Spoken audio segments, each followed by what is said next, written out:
It all started the night I moved into the old house on Willow Lane.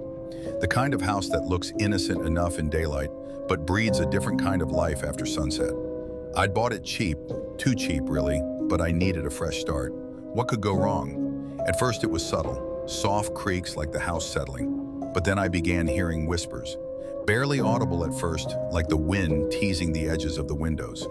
I told myself it was nothing, just my imagination running wild after a long day. But the whispers grew louder, forming words, low and scratchy, like someone speaking just behind the plaster. Leave, now.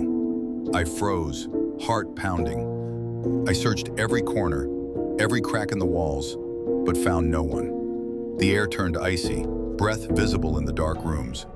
That's when the shadows began to move, flickering at the edge of my vision, twisting into shapes that shouldn't exist. The next night, the whispers weren't just at the walls, they were inside them. I pressed my ear against the cracked wallpaper and heard it clear as day.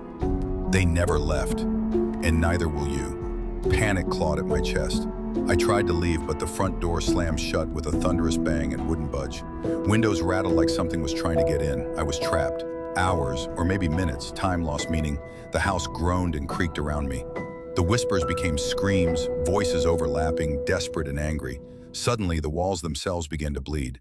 Dark, thick liquid seeped from the cracks, pooling on the floor.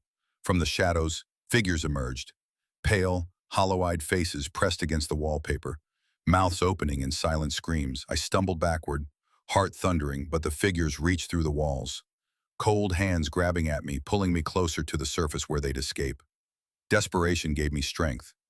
I broke a window and dove through the shards of glass, tumbling into the cold night air. The whispers chased me down the street, fading only as I put distance between myself and that cursed house. I never returned. Neighbors say the house stands empty now, but sometimes at night, when the wind is just right, you can hear the whispers. They say the house waits for the next one who thinks they can call it home, and it never lets go.